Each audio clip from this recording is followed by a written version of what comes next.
منوريني على قناتي، قناة إبداعات رودينا. أهلا بيكم، يا رب تكونوا بخير. هنبدأ الكلام بالصلاة على النبي عليه أفضل الصلاة والسلام. شيالة الأطباق المصدية اللي شكلها بقى رديء.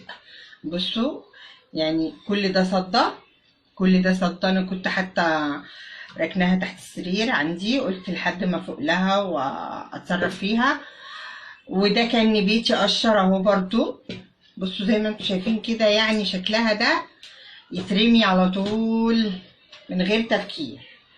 طيب احنا طبعا مش هنرمي حاجة، تمام، وهنصلحها ونعدلها ونخليها زي الفل وتخش المطبخ بالشكل لطيف وجميل بأبسط حاجة. طبعا اهو الدهان انتوا عارفينه، هنقلبه بس كده. العلبة دي انا عاملة بيها كل حاجة عملتها لكم تركي، كل حاجة عملتها لكم تركي بالعلبة دي، تمام زي الفل. هنسمي الله كده. عندنا الفرشة بتاعتنا طبعا بتحطي التينر، بس انا عشان عندي يعني العلبة اساسا فيها تينر، اشتغلت بيها كتير بحاجات كتير.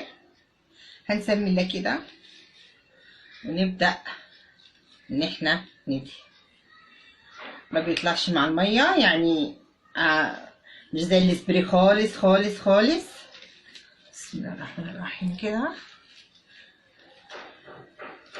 وفي نفس الوقت ماشي مع الطقم التركي اللي احنا عاملينه. يلا ندهن ونرجع تاني.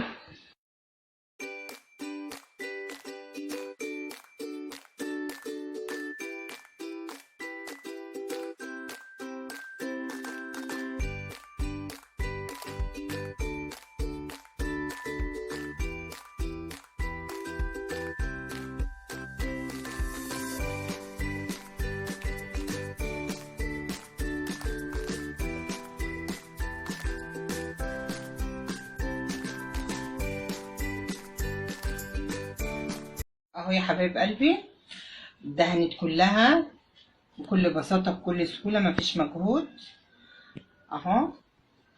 طبعا ده مش زي السبراي، ده مش هيطلع تمام. اللون بتاعك طبعا، انا اللون ده عشان عامله بيه الديكورات بتاعت التركي كله، لكن انت طبعا اللون بتاعك. يلا تنشف بقى يا حبايب قلبي، وطبعا لسه في حاجات هيعملها فيها. تنشف ونرجع تاني. يا حبايب قلبي بعد ما نشفت خالص اهي تمام، بتنشف بسرعه بالتنر. هي كده تمام، خلصت. يعني احنا كده ضيعنا الصدى، ضيعنا التقشير، ضيعنا كل حاجه وخلينا شكلها حلو. بالنسبه لك تمام. انا يعني هعمل حاجه كده بسيطه بس كده علشان الديكورات اللي في المطبخ، الحاجات اللي احنا عاملينها التركي اللي في المطبخ تبقى ماشيه معاهم وحلوه.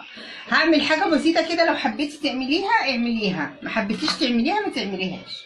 شوفيها وقولي لي ايه رايك في الاخر. يعني حاجه كده بسيطه تدي المنظر.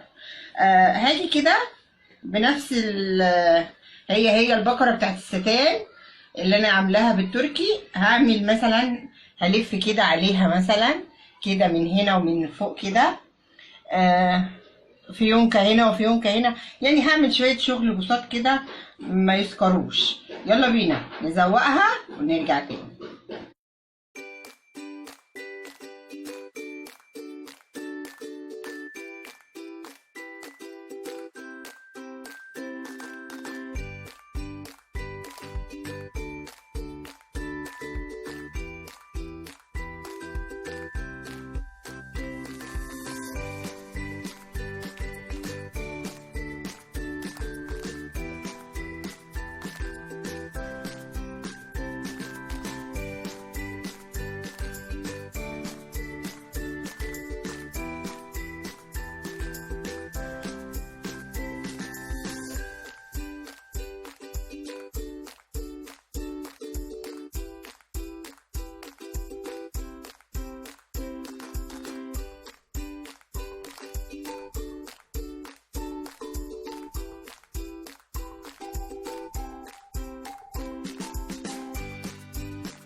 يا حبايب قلبي اهو حاجه بسيطه خالص كده، حابه تعمليه يا قلبي اعمليه، مش حابه تعمليه ما تعمليهوش.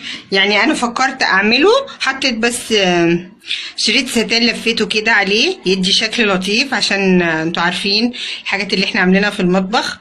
وحطيت يا دوبك فيونكه هنا وفيونكه هنا، فيها اهو استرس بسيطه اهو، استرسية بسيطة هنا وهنا. حابة انت تعملي الشكل الاخراني ده اعمليه، مش حابة احنا كده كده عالجنا الصدى والتقشير. يلا بينا بقى نرصها ونشوفها وهي في مكانها في المطبخ. اهو يا حبيب قلبي ورجعنا بعد ما رصيناها وبعد ما كنا مفضيينها بقى عشان نظبطها. ادي المطبقية المصدية المقشرة اللي كان شكلها رديء خالص وكنا هنرميها. وبصوا بقى ضحكت عليكم وعملت بتاعت المعالق دي كمان، عملتها بس ما صورتهاش وانا بعملها. خلصت الفيديو وقلت على بال ما دي تنشف اكون عملت دي، فعملت كمان بتاعت المعالق. ايه رايكم؟ زي الفل زي الفل. يلا يا بسبس اختمي. يلا زي الفل زي الفل. يلا الفيديو عجبكم، قناة ابداعات ولدينا بفيدكم. اوعوا تنسوا الشير واللايك والسبسكرايب، وما تنسوش تفعلوا الجرس عشان يوصلكوا كل جديد، وانتظرونا فيديوهات جديده وابتكارات جديده وابداعات جديده. باي باي.